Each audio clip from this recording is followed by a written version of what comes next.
as concise as you can put it, how would you describe the book? Sure.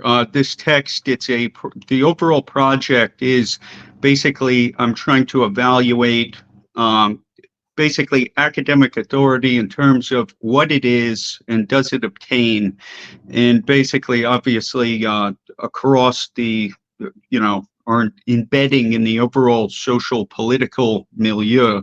There are almost no claims that really are more prolific than the appeal to academia. And basically, that's one aspect of what I'm evaluating is the appeal to academia as an authoritative source of knowledge and, what the parameters of that are.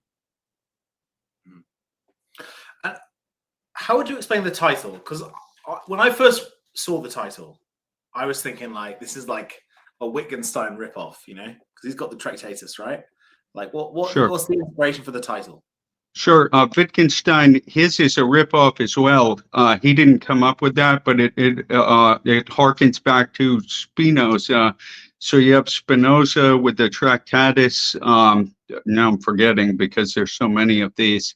But basically, this is Spinoza's political treatise. I think it's a politico-theological treatise, something Right. along those lines. So then Wittgenstein, his Tractatus originally had a different name, and then one of these very prominent UK scholars, that may well have been, right, it could have been like Moore or somebody like that, whatever.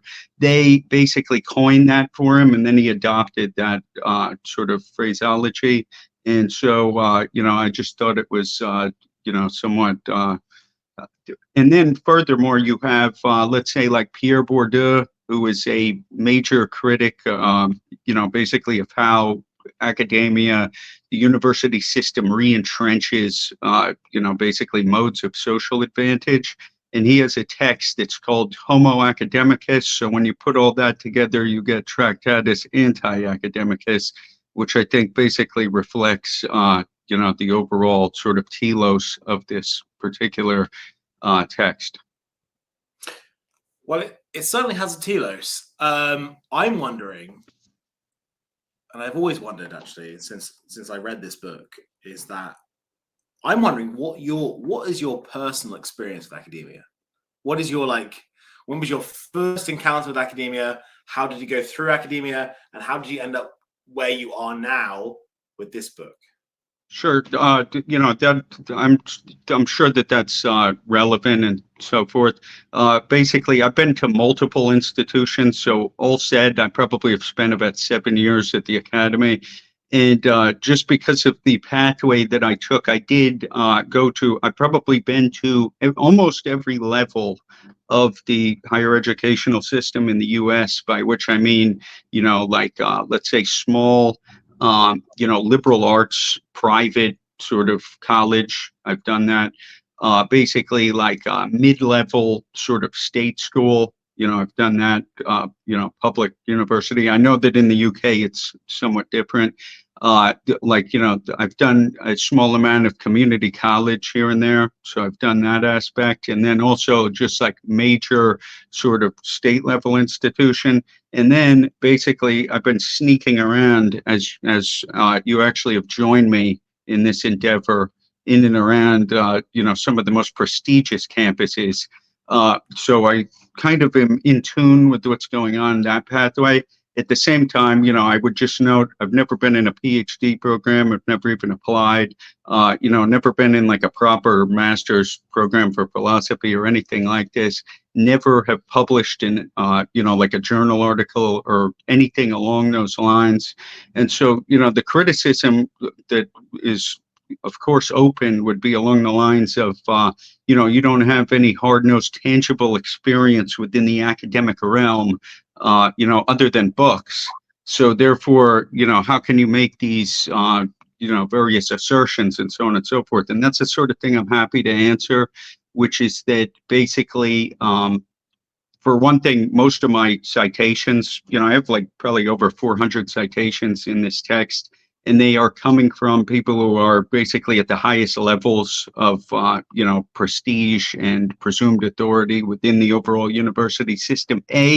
And then I would just take it a step farther and be like, hey, if the criticism is that I don't have hard-nosed experience within this domain, I think that same critique could apply to 90% of the or more of the academic community as it extends to, the outside world. So for instance, you're a labor economist who's never labored and so on and so forth, and you can run that down.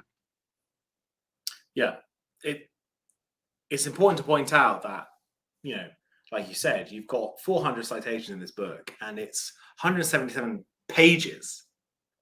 So there's a lot going on there, and there's a lot of evidence going on there, and you don't pontificate of your own accord. You base your arguments based on what other people have actually written, which is very which is very apt for this sort of stuff. I'm just wondering, as someone who's in a similar boat to you, maybe in your case, someone who hasn't gone to the Ivy League institutions.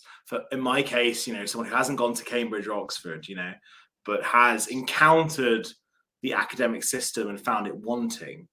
What is the single most bizarre experience you've had in academia?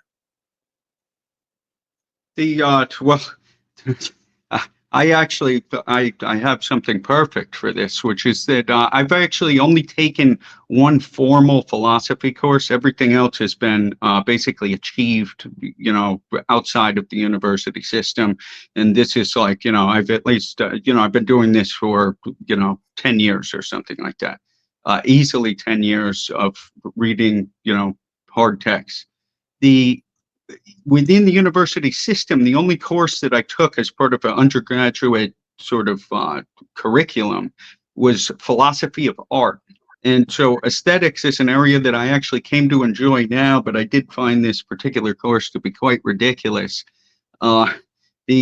Especially, and I had taken other stuff that is touched upon the world of philosophy. So for instance, something like, either business or legal ethics along the way, and, maybe perhaps oxymorons in, some circles. But so basically in this philosophy of art course, which I did well in, but there was basically an individual draped in a scarf who was like making reference to, as it extends to the question of what is art. He then started referencing the time that he was, volunteering in like French New Guinea or something like this, helping locals speak English, and that they were engaged in something along the lines of painting with elephants, and how beautiful it was. And if anybody would like to join him after the class to look at the book that he had brought along with him, and like I was kind of quite shocked by this whole thing, as far as like what the hell is actually going on here. And furthermore, it turns out that I'm pretty sure that they achieve the painting of elephants by way of torture. That's just a sideline. It's actually the handler with like a nail in the ear that directs the actual, the trunk. But I would say that this whole thing sort of encompassed one of the most unusual experiences that I've had. Yeah, there's some bizarre stuff that happens in the university. And I feel like it's almost like the zenith of our current time in terms of things being protected from the real world, Yeah, absolutely. I mean, that's a big part of the critique. And, this is bound up with the critique of expertise. So, somebody that I don't agree with on on everything, but somebody that I am in alignment on a lot of his assertions is Nassim Nicholas Taleb. Otherwise I've called him like, the high priest of numerology or what have you. It is what it is. But at the same time, that's basically what he's driving at in his analysis of skin in the game. And basically he's saying, along the lines, if you are completely isolated from the consequences of your decisions and determinations, if you don't pay any cost for or consequences for what you're on about, you are nothing. That's basically the way he gets at it. And so there's epistemic effects, I would argue, to basically, being ensconced, in this completely securitized sort of sphere, that where your experience is unlike, I don't know, like 90+% of all humanity in every space, in every place and time, not just in the contemporary moment. I'm saying the entire expanse. This would be the idea that you're sitting in HVAC, sipping a skinny caramel macchiato venti with sprinkles and bee pollen, and so on and so forth. Yeah, it's something you cover a lot. But coming back to the original idea, so this is very apt, I think, for a lot of people who are on the same wavelength as what we're going through, is you bring up this idea of academic rationalism, which is not a rationalism in terms of like, oh, logic, it's like someone has the credentials, therefore they know what they're talking about. What you say in the book is that academics know what they're talking about. Where does that come from? Where does that come from? According to Michael Sandel, who is, he's just a highly beloved professor at Harvard, just for years, and basically somebody with probably the highest caliber pedigree imaginable. He has a book on meritocracy where he actually calls it the tyranny of merit. And in that text, Sandel basically traces out, how this idea is at least in part connected to the Protestant work ethic on the one hand. And then there's another text on meritocracy, which I also thought was very good, by Daniel Markovits. He's at Yale. So basically, these are guys at Harvard and Yale basically critiquing, really sort of the groundwork of, these credentials to some extent. And he's showing a sort of genealogy from, let's say, the nobility and, aristocratic sort of, the feudal system, as it were.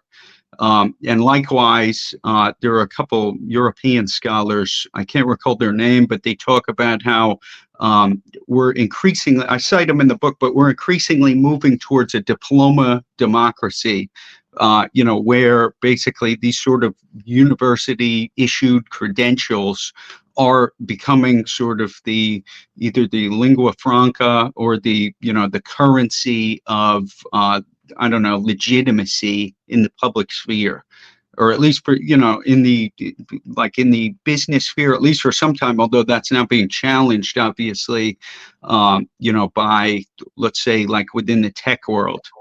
But so that would be the genealogy. It'd be like the Protestant ethic coupled with, the movement from the overthrow of feudalism under like French, American, Russian revolutions to the present.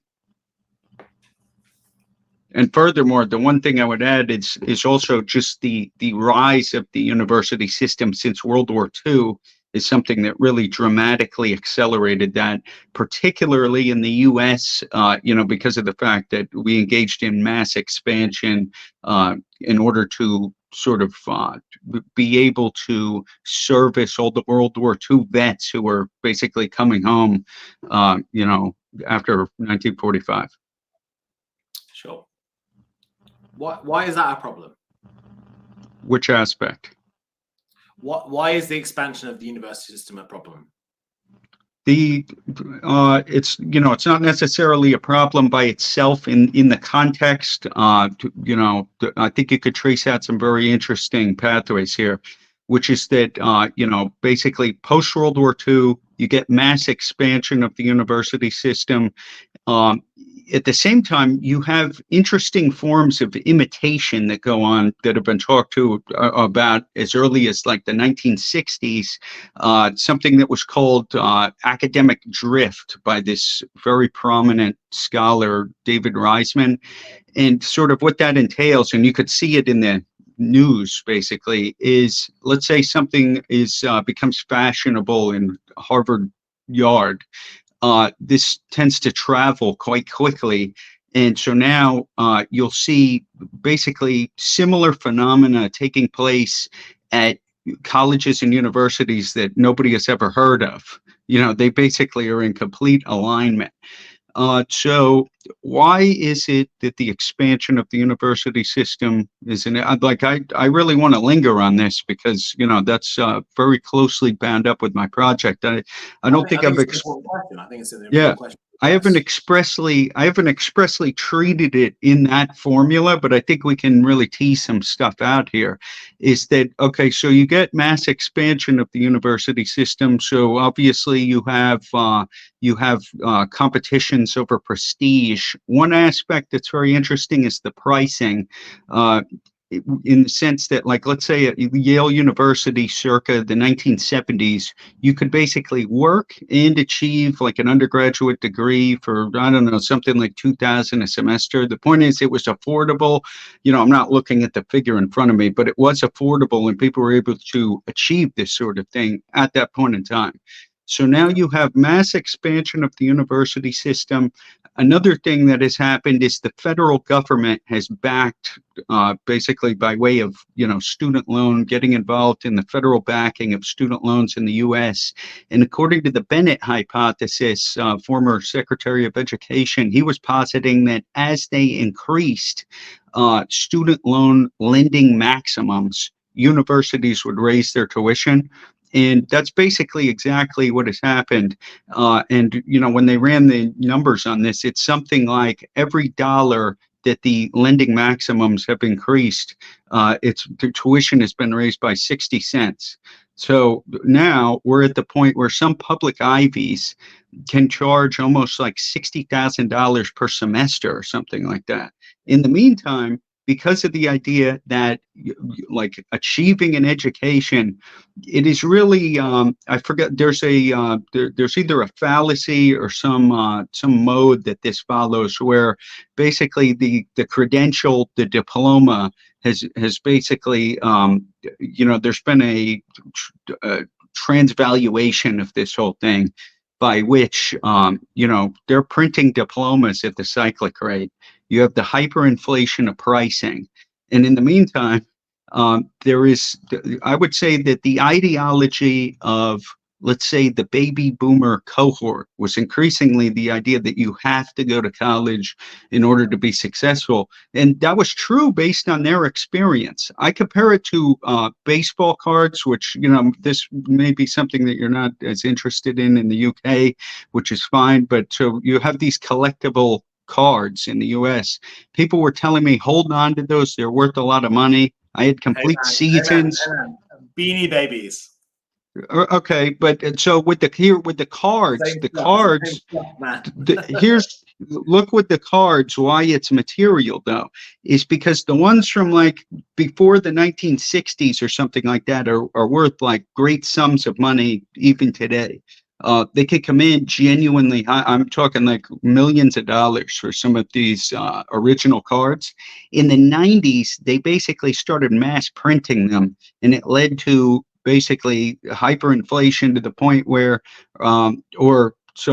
basically they've been devalued to the point where my entire collection was basically completely worthless, even though I was told by all kinds of people from the past generation, hold on to those babies, those are going to be worth money someday. Same thing with the university degrees, which is that they're printing these babies, basically public universities are becoming like diploma mills practically. And in the meantime, all of the colleges and universities are then using the funds generated through, this massive increase in, tuition pricing. And they're using it to pay for stuff such as, the classic climbing walls, lazy rivers, and even eggplant Parmesan pancakes. So basically, that's one piece of why it would be that the expansion of the university system, initially, it wasn't a problem. It has led to various problems on the back end. And then now here's the other issue would be that you have I would say, the gradual atrophy and decay of basically the university ideal. The idea of like what education is necessarily supposed to entail. So now this piece is something that has been traced out by a number of scholars going all the way back to like Max Weber. And so you go from Weber to, like in the US, Dorstein Veblen, around the 1900s, in or about, they're talking about, basically the increasing transformation of, like, what it means to be educated, what the universities and colleges are on about, and the increasing amount of corporate and sort of industrial and business influence over universities. This is something that has increased at mass scale to the point where these universities now are on a certain research model that is arguably connected to almost all of the problems that they actually are critiquing. So if we're talking about aspects of globalization, aspects of, think about thermonuclear weapons development. You and I drank coffee not far from actually, basically where they, were splitting uranium using, like the first cyclotron in the US. And this is right at an Ivy League university. So they're bound up with the military industrial complex very, very closely. That's something that accelerated after World War II to an extent never before seen. So basically, this is the weaponization of knowledge on the one hand.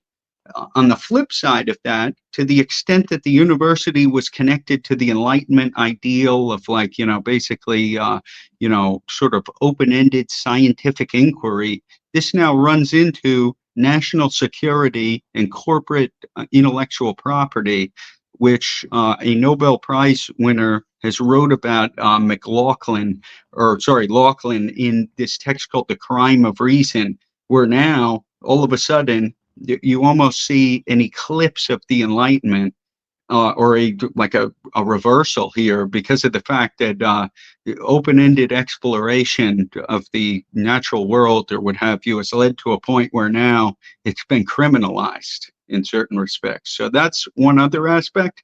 But increasingly, the university system, through this decay of the university ideal and an emphasis on, they become basically vocational training institutes increasingly, and that's not necessarily always, the way it is classically theorized. So you have vocational training institutes that are sort of dedicated to preparing people for multinational corporate careers.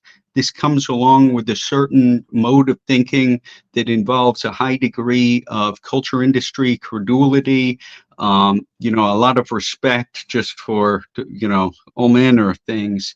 And, ultimately in some domains, which I'm going to try to trace out in another text, it ultimately entails like vice-based ethical instruction, where you can show, like, hey, this is how, like, excellence and classical virtue, was originally theorized, and we literally are teaching the exact opposite. I think that can be shown, like, quite analytically. So that's one aspect. And so ultimately, if you were going to hammer it home, I would say it's these three, or, it's about three areas. It would be, basically the scientific research model, and the idea that as we accelerate that now into computational technologies, AI, and so forth, that stuff has the potential to potentially decimate the university system and leave something else in its ruins that we have no idea what it's going to be.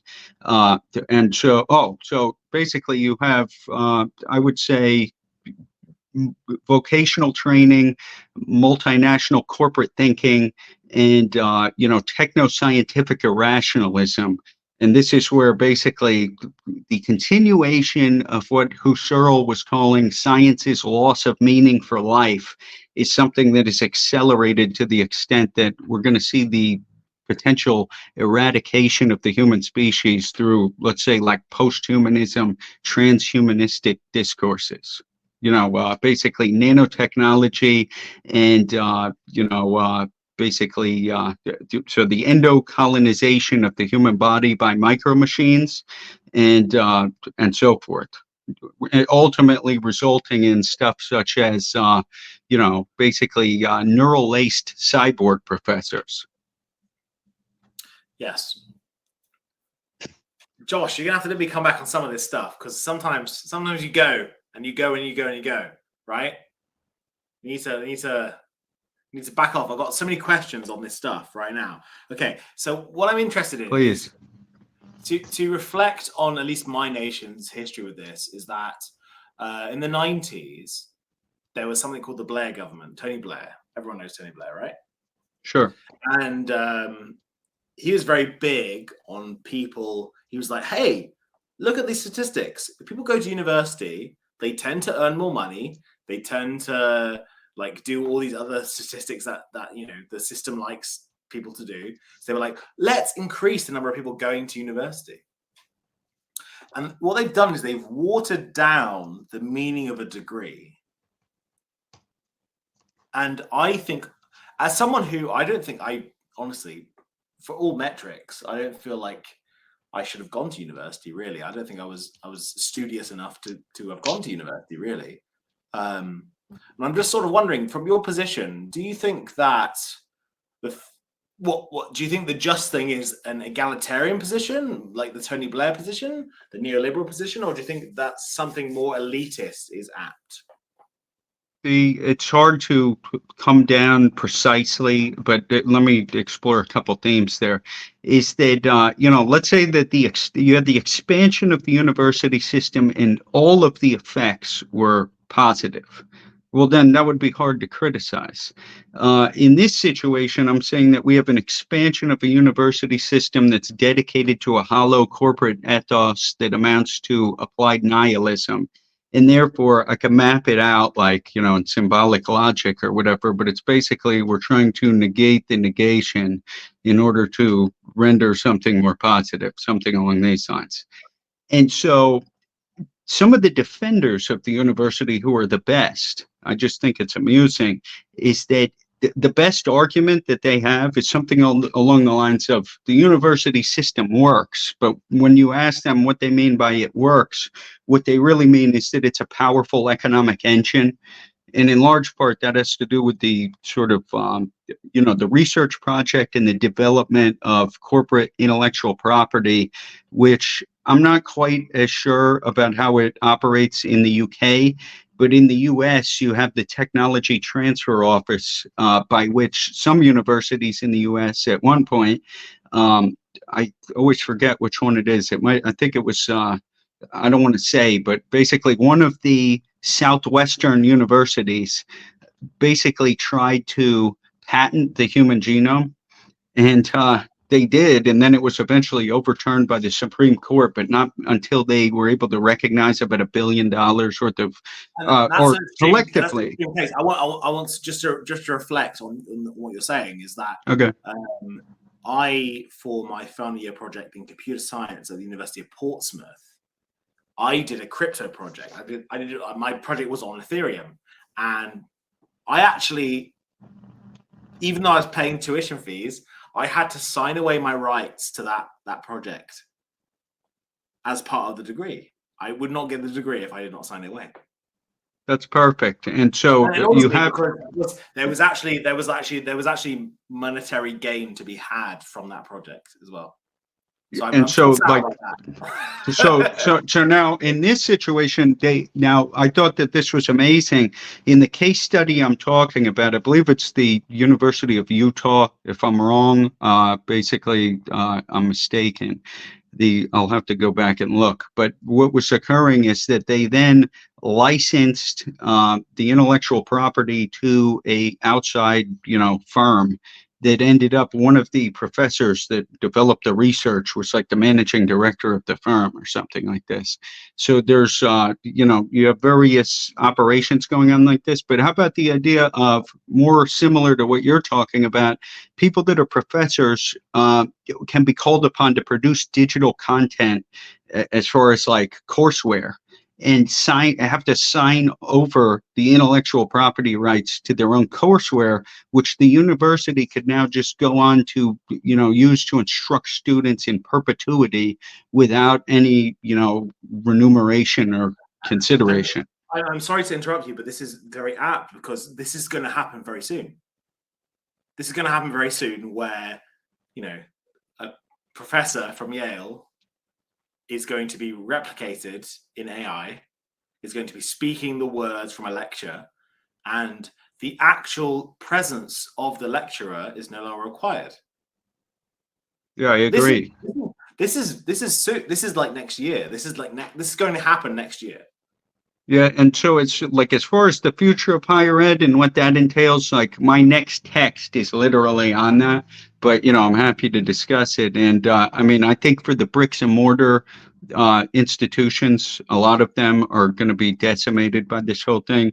You already have people like Andreessen and Horowitz are sitting there like posing the question, how can some of the service provision that is entailed by like a college or university, how can this stuff be unbundled and then sort of like like rerouted or sort of delivered to the end user in such a way that's either more effective, affordable, or otherwise. And I also understand that there are firms out there because we have a lot of for-profit colleges in the US that have been going bust for a while, and particularly in light of COVID and stuff like this. And I believe that there's like financial service firms that have individuals that are quite literally, they specialize in liquidating university assets, so buildings, desks, chairs, you name it, infrastructure, and basically carting that stuff off and selling it on the open market, as it were.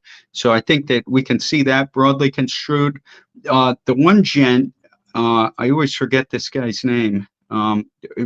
He was, if I can recall it, I'll bring it up, or I'll put it in the comments, where he's talking about the likely sort of collaboration between multinational corporations and the sort of most prestigious universities, by which, they'll try to siphon off some of the brand equity. And, I'll put the citation in the notes for this. But it is basically what it'll develop, according to him, is you'll have places like NYU, Apple. And this is Scott Galloway of NYU. That's who it is. You'll have places like NYU, Apple, and Stanford will be sort of institutions that are now, they also, and that raises another issue that I want to address about on the vocational training side. The chancellor of the University of Chicago about 60 something years ago pointed out the idea that if the corporations are committed to, corporate capitalism or the free market or whatever you want to call it, or even today, corporate social responsibility and so on and so forth. It is interesting that in many respects they'll have their own workforce being trained on on public sort of tax dollars. And that chancellor thought that that was somewhat ironic, which is that, if they really believed in the free market, they're capitalizing there, but he thought that they would be willing to train their own people, basically. So, if everyone's going to be educated, is intellect a problem? Like, is intellect a virtue or not for you, Joshua? The first thing I would want to address in the cull of the question there is the idea of educated, and that itself is very much in question, particularly in this analysis, as far as what education classically entailed, how it was transformed over time, picked up through the German research ideal, then brought to the U.S. and then transformed by, let's say, various forces, culminating in probably neoliberalism, technocratic rationalism, and sort of the kind of the drive towards a technical beyond, something along these lines. The will to, what Arthur Croker calls the will to virtuality, I think is probably the best way to capture it. And so I feel like education today is basically trying to drive this will to power towards a technological beyond, and the extent to which you sort of upload the features of that overall worldview. That's what it is that has been determined to mean educated. So now intellect, that's a different story entirely. And, it's fascinating because this implicates all sorts of different areas, including like discussion over anti-orthogonality and things such as this. Intellect, what is it? The guy, Paul Valery, who talks about the outlook for intellect. My perspective is that the outlook for intellect is not good. And the reason why is because I think that we've seen an overturning of the Enlightenment in every domain that the Enlightenment traced out, its various telos. There's a couple of main directions. You could just say, yeah, okay, the Enlightenment. So this is an emphasis on like reason, individualism, progress, basically universality, tolerance, science, secularism. I already described how sort of open-ended scientific inquiry is something that has ran into the wall of corporate intellectual property and sort of, national security, military defense type stuff. So that's one barrier to open-ended inquiry. Then you also have these ideas that developed, in the 18th century and previously, where they're talking about, let's say, popular sovereignty, the will of the people, and so on and so forth. I think it's safe to say that these sort of notions, there's a good chance that they are going to be subject to technological dismantlement. And the reason I say that would be, you have let's say the mobs of Paris during the French Revolution. You need troops to basically fight against them. The issue is that they have crowd control technologies today where they could disperse, 30,000 people in a matter of seconds using like sonic sort of methods. And the issue with that is that now notice they don't roll that stuff out now because they're probably, they want to use it when they actually need it. But I think that that's something that represents something very much different than like a Fukuyamist end of history. And, this is the coming in of a mode of technological or technocratic totalitarianism. And this is something that Ivan Illich, who is also, or he's, one of the main inspirations for my project in his sort of, pointing out how some of these professions have become disabling to general society. At the end of the day, as to the question of intellect, the way that things are presently situated, I think that the PhD has become a mark of the miseducated mind and is basically, in all said and done, a decoration of vice, as it were. So therefore, on those grounds, inculcating more people into the hollow corporate ethos of applied nihilism is not something that I see as being consistent with education properly understood. And then the last piece would just be that, intellect, and let's say, on the one hand, you have intellect and the extent to which that overlaps with computational technologies.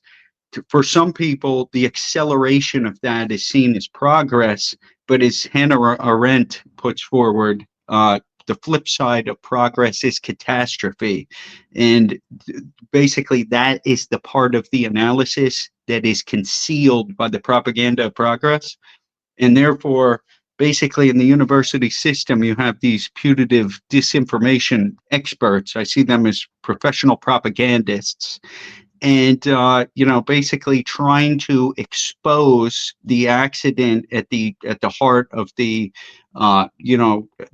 the current project of techno-scientific extremism. This is something I take from Paul Virilio, but I think that that is what is crucial on the contemporary scene as far as the outlook for intellect. Yeah, I think that what is very telling for me is that I kind of want to ask you 3 questions at once. Go ahead. That's great. So many directions your book goes in. It's really fantastic. But I really want to start with the fact that you mentioned that the university poses an existential threat to the future of the species. That is your exact words. Can you be more specific? What do you mean by that? Certainly, and That the so human race is at threat by the university.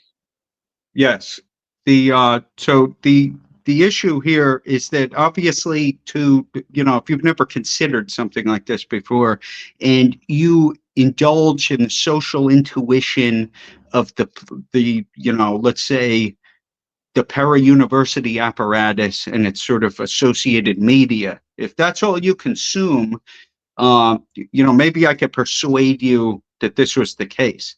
On the flip side, I just want to point out that public perception of higher ed is basically at an all-time low. And kind of what I'm trying to do with this book is basically argue that that is in fact justified, even if the person on the street can't make some argument, referencing a bunch of like post-structuralist, French theorists. That all said and done, they are actually correct. So now back to the claim. Sorry, just to interrupt. This is the point. It's a good point. Is that just because you have citations doesn't mean you're right. Certainly, that is academic rationality encapsulated, I think.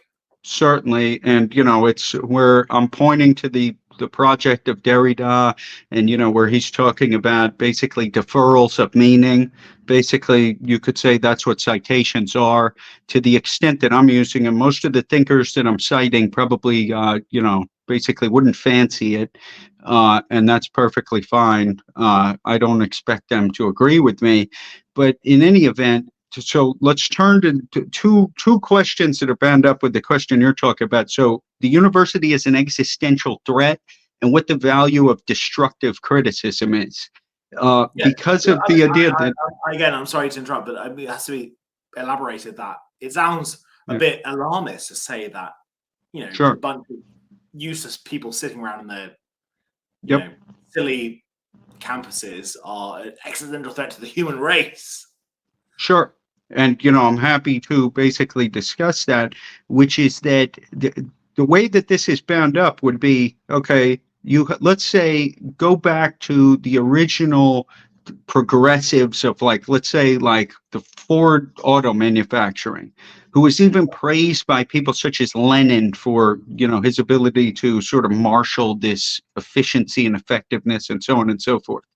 Take that to the present moment and, the way that it was argued, expansion, progress, and so on and so forth. In the meantime, we ended up having 50,000 automobile accidents per year, something along these lines. Now, and so it's important not to forget the arguments that were originally made before we analyze the 50,000 automobile deaths in the U.S. per annum. I don't know what it is in Europe or otherwise, but so now the idea is with robotic cars and trucks, or driverless trucks, you have people making the argument we must do this as a matter of life preservation. It's the ethical thing to do. It's the moral thing to do.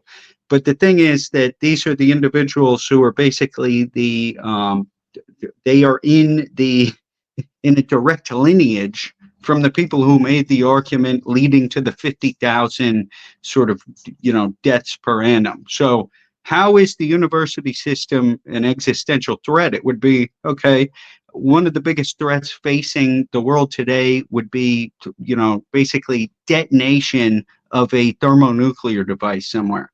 We've already seen it in Hiroshima and Nagasaki. And that was something that was a direct product of academic collaboration as part of the Manhattan Project in the military-industrial complex.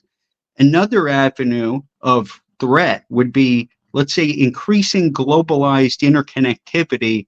For instance, the stock market, where you now have the ability through electronic trading methods to effectuate some sort of economic crisis that affects every single person in the developed world at the same time. So this is a threat that was never before seen, and it's a threat that is bound up with the Enlightenment project of, basically techno-scientific advance, globalization, economic interconnectivity, and otherwise. So these are some of the ways, and now with the coming on of AI, computational technologies, nanotech, new modes of like corporate and government surveillance and so forth, uh, the further we go down this path, there is an increasing likelihood of the potential for basically the fully automated euthanasia of the entire species using, like, I don't know, probably human resources technologies, if you like. So and in the meantime, this is why the university is such a malicious threat, in fact, is because they're going to profit from this thing all the way. One thing that you see that I think is very interesting is you see basically digital technologies, including the ones that we are presently engaging on. The more that they proliferate, the more people are, become dopamine junkies, with, engaging with nonstop dopaminergic activity of like, scrolling and the like. You see deceleration as therapy is something that I think is very fascinating, where people are talking about dopamine detox, this, that, and the other thing. That's basically the position of deceleration. And, it just is now represented, within the context of, I don't know, with a, with digital aesthetics, if you like. So I think that how is that in terms of representing a threat? The threat would be multifaceted, but I mean, you have thermonuclear, you have techno-economic, and then you have, let's say, nanotechnology and transgenic biotechnologies. So you would say, okay, CRISPR, basically the Human Genome Project and sort of further advances in that area. Here's the issue. Basically, obviously, there's tremendous number of discourses pertaining to racism today, and what its features and effects are. According to Virilio, basically, this transgenic sort of biotechnological project is something that poses the threat of a super racism, the likes of which we have never seen. So now, look at the justifications coming from. So on the one hand, you have the academic community, then you have, the like Silicon Valley types, and you have Elon Musk and others. Look at the justifications that are coming for Neuralink, for CRISPR. It's very fascinating because it's always grounded in some sort of moral pretense in the following sense: we are going to help XYZ. We're going to help people that basically are disabled in some way, and we're going to bring them back to a higher level of ability. Yeah, when at the same time, it's very fascistic language normally is used for these sorts of things. exactly. And then, but the thing is, ultimately, how is it, just to step into sort of the mode of discourse commonly used on campus, if we're in the interest of sort of promoting and advancing previously disenfranchised communities, how is it that hooking up the brains of rich people to computers is going to facilitate that? Because ultimately that, and, basically, an aesthetic. That's actually what that is I think I'm using your own language here, is that's the acceleration of the bourgeoisie in a way. Yeah, it's funny with because Rousseau is somebody who is on he's discussing the bourgeoisie, and I think at one point he makes reference to the idea that basically these are people who, when they are by themselves, they're thinking of other people, and when they're with other people, they're thinking of themselves. And so basically the idea of somebody, on their cell phone. The person on Instagram today, I don't know what doesn't, Exactly. So it's almost like, to some extent we are all subject to this like bourgeoisification to a certain but it is a matter of degree, of course, just like everything else. Yeah. One interesting quote that comes from your book I think I hope I'm getting this right because I've written it down here. Is that contemporary academia has come to threaten that which gives life meaning. And I'm Sure. kind of interested, what, in terms of your personal, there's a lot going on in the book in terms of, external things. But I think what's interesting when you look at a book is looking at the person who has written the book's view on the world as well. And I think that I'm interested to know what you mean by, what for Joshua Hansen, what gives life meaning? This is the sort of question that I'm not inclined to. This isn't the sort of thing that I like. The reason that I have Come figured on, this out, come on, I'm big gonna Howard, come on. I'm gonna explain myself here. Is that I'm somebody who has, like, let's say, introverted feeling. So, like, as I was being raised throughout, like, whatever the primary education and stuff like that, professors would ask me questions about, like, how would this make you feel, and so on and so forth. My understanding is that if I have introverted feeling, I'll tell you exactly what I think, but it's actually, it would take tremendous reflection for me to make reference to the feels, as it were. It's just not part of my cognitive apparatus in the way that I go about things. So, like, I'd prefer to analyze the question like this, which would be to say, okay, what gives life meaning? That's a very fascinating question that was addressed by Anthony Kronman in the text Education's End, where he's saying basically the purpose and meaning of life are something that are really no longer evaluated in the university system. And there's a number of reasons for that. This is something that liberal education, liberal as in, like, and going as in the word free, is something that goes all the way back to antiquity. And for Kronman, this is something along the lines of, like, evaluating what is a potential sort of pathway for somebody in the world. And the way that he suggests going about doing it in the humanities is by looking at a plethora of options as far as, like, what that might entail. So that's one piece there.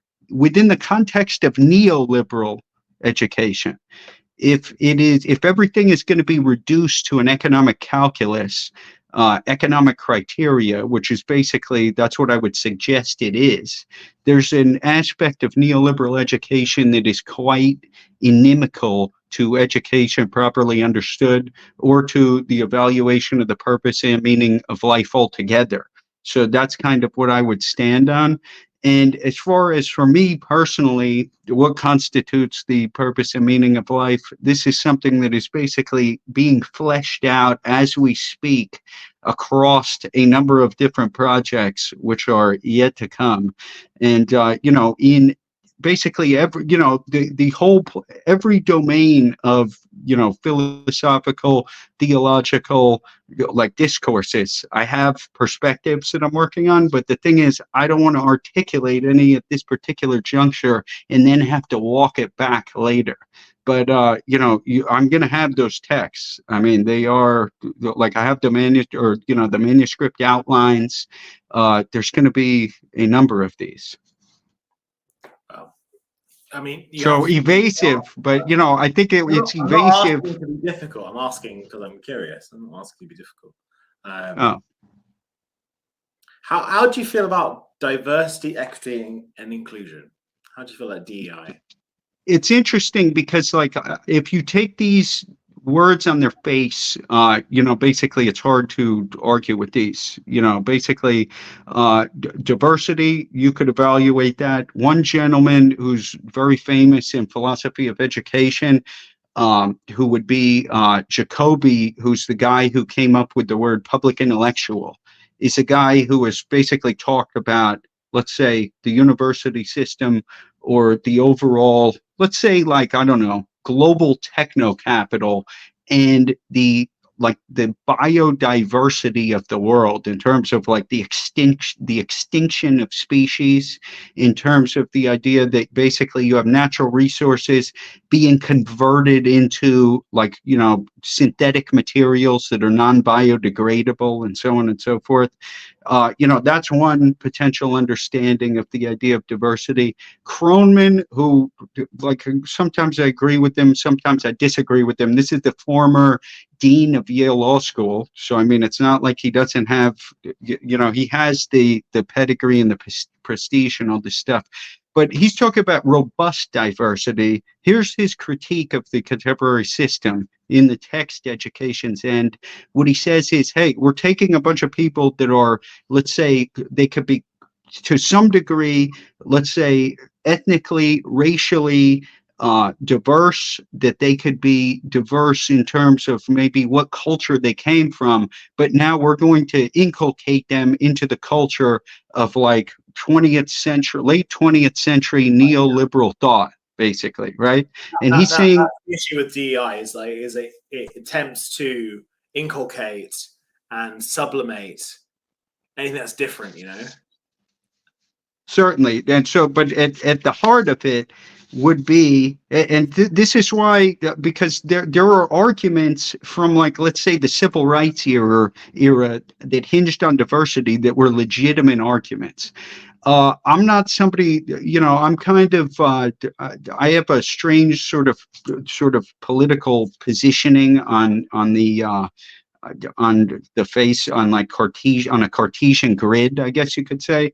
It's somewhat unusual, but there's, like, for instance, Herbert Marcuse and some of the arguments that he is making during the 1960s and so forth. I'm not entirely opposed to those arguments, and Marcuse, as well as his wife, are both precursors to aspects of diversity, equity, and inclusion.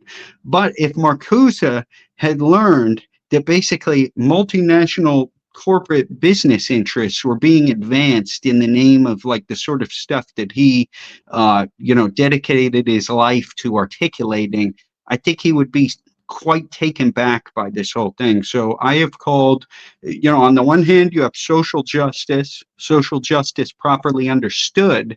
Then you have diversity, equity, and inclusion, which increasingly has acted as a multinational corporate sort of appropriation that they have used to sort of silence dissent, and in some ways to guarantee, let's say, something along the line that's something like economic redistribution up to and including reparations never occur. So you have the scholar, there's a couple of them. Anand Giridharadas, who's talking about basically, he's talking about, it's quite funny, the charade of saving the world, which is, I think that's a great way to put it with what we're talking about, where basically it turns out that, the people with the true moral the true moral compass are actually millionaires. Who would have known that was the case? Or, techno-capitalist billionaires are the people with the properly calibrated moral judgments. I wasn't aware of this. This is interesting. So you have that on the one hand, and then you also have the scholar, I believe Georgetown, it's Olufemi Otaiwo, who talks about basically the elite capture of identity politics. And, he is arguing from a position of a social justice advocate and saying, basically, this is being hijacked, similar to a way that, like, in some cases, global or international developmental projects, the area of development, are hijacked by the wealthy in order to sit around in oak paneled boardrooms, nibbling on charcuterie boards while people starve. Do you think rationality is a real thing? That's a very hard question to answer. At the moment, I mean, like, basically, I sort of flirt with post-foundationalism a little bit at the present moment. Yeah. A couple of different areas, stuff like post-foundationalism, deconstructive theology, neo-Jansenism. These are just things that I kind of like research independently. If you go back to, let's say, like the Socratic sort of project, which is quite different from Plato's. Well, Uh, maybe this is a good point to intervene. Is what is your definition of rationality? well, I think that you I could mean, you could it's clear that you and me both agree that academic rationality, the belief that I'm right because I have the credentials, is not actual rationality. sure, What's your absolutely. what's your The definition of rationality? So we could tease out the difference, but I think that rationality, you could execute an etymology of the word and its historical pathways, but ultimately it's going to be grounded in some mode of realism where basically, for me, the project of philosophy has to do with trying to say it like it is. And what the issue is there, the issue with this Well, I has mean, to do. clearly from the academiology project is it depends who you ask, right? Because for me, maybe this is just me, I don't know, but it seems like for the majority of people who are inclined to philosophy, that a lot of them don't like to say how it is, and a lot of them like to pontificate on their own bullshit, basically. Yeah, that's true. And so it's Why is when that? if we're Why is trying that? to if we're trying to say it like it is, this is something that implies I think that's a immediately. fantasy. Is most people who engage in philosophy don't like to say how it is. They like to blow smoke up their own assholes. It's ridiculous. That's what I'm suggesting in this text.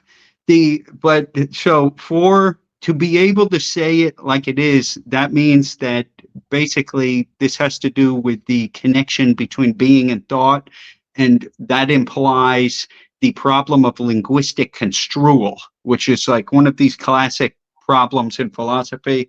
This is something that, basically Derrida is sort of going on about. And sort of ultimately, my claim is that Derrida, he has a quite dodgy reputation in many circles. I do think that he is actually pointing out some legitimate stuff because he does call attention to the idea that academic authority is slipping away. And it's not completely disconnected from his theory of deconstruction. And somebody who saw this was Bernard Stiegler, and who is somebody I find quite interesting because he was actually a French bank robber.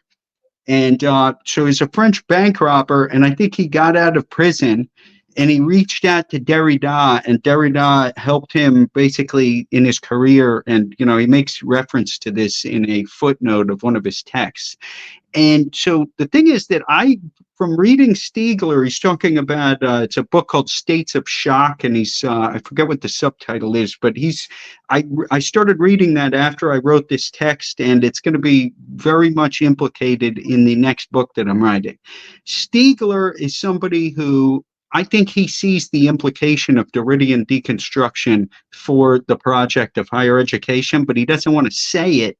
And I respect the reason why. I think the reason that he did not want to articulate it at that juncture is because of the idea that, he had a personal debt of honor to Derrida. And I completely respect that. At the same time, I think that you can push the Derridian program into basically on a trajectory of total deconstruction, which is what I call my project. And when you analyze, right, so I'm saying rationalism, for me, or rationality rather, not rationalism. Rationality would hinge on the ability to say it like it is, because otherwise, what the hell are we doing, for one thing, which therefore hinges on the problem of linguistic construal, whereas in academic rationalism, which is really technocratic rationalism, it's just kind of embedded within the constellation of technocratic rationalism. I analyzed, hey, what is academic authority? I've never seen anybody splay that out. What is it that they are appealing to? Oh, this is somebody with a PhD. This is somebody that is an academic.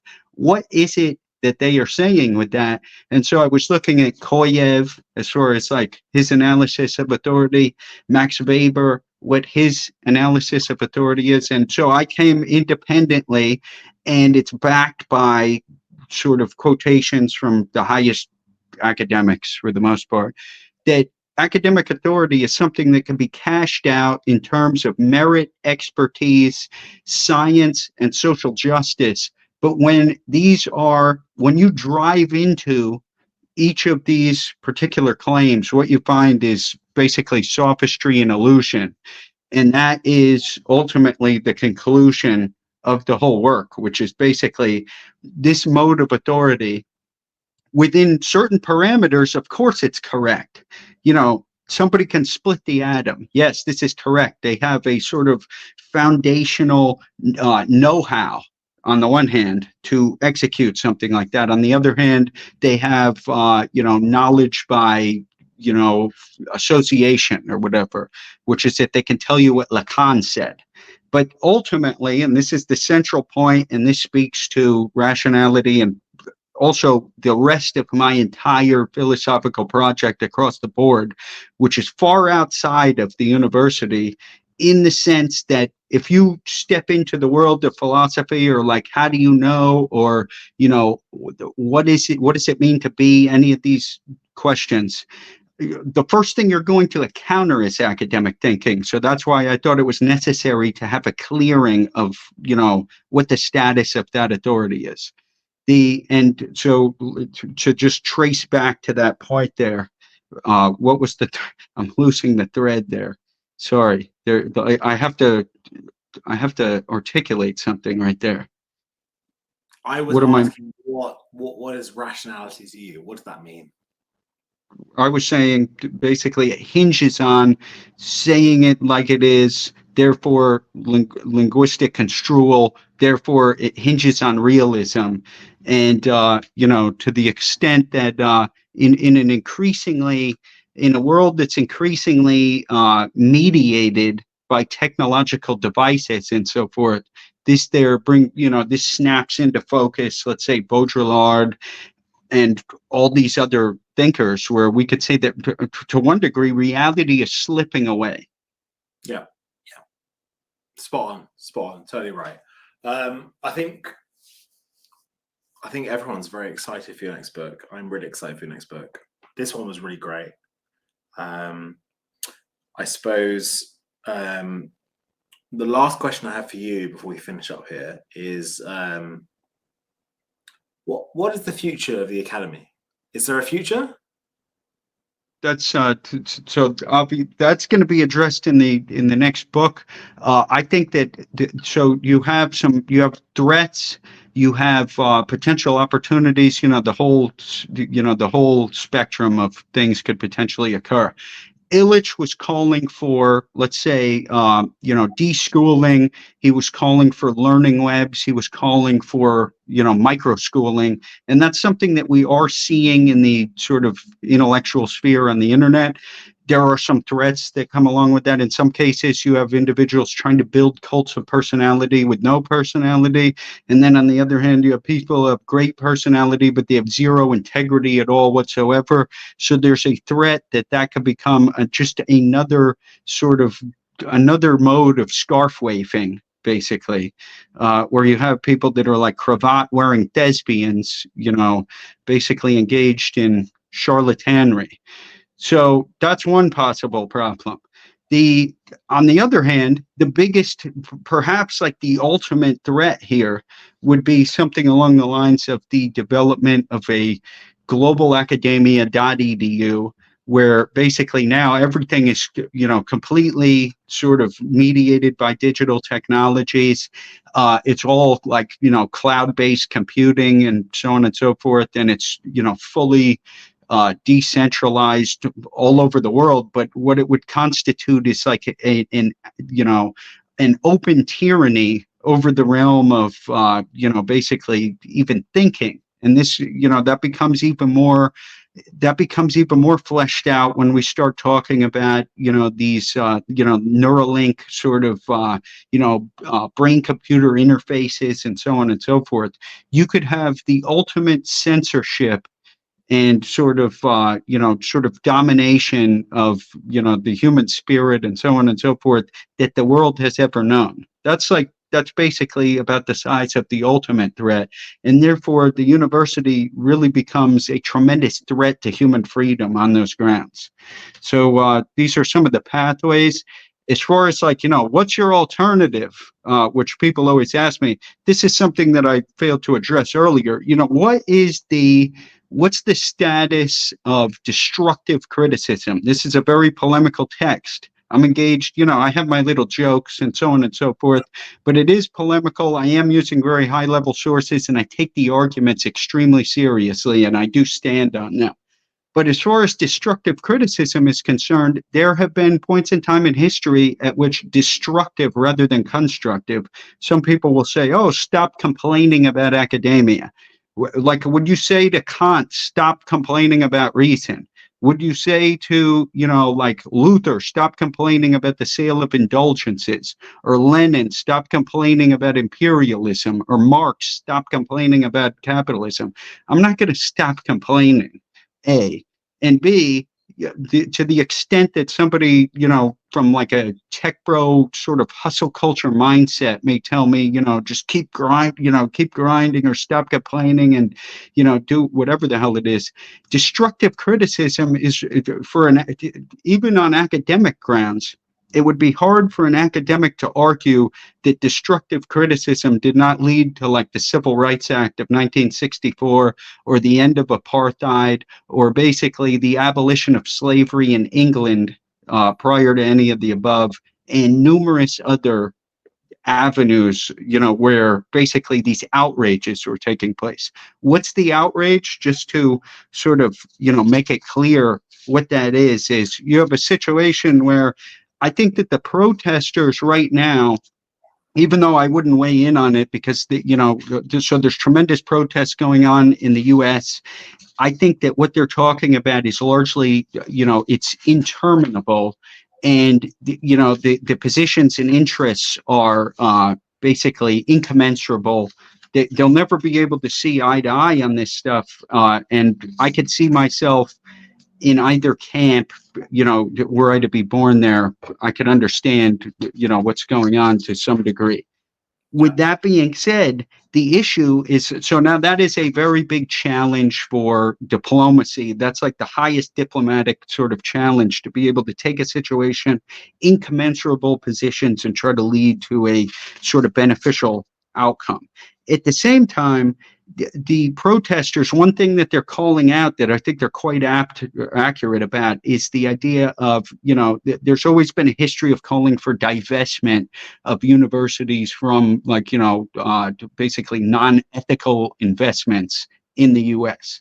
So they're calling that out, particularly as it extends to the Israeli-Palestinian conflict. And, I think they're correct about that. But I also think that you can extend that critique all the way around the board, because ultimately, these are universities where, I give some examples in the text.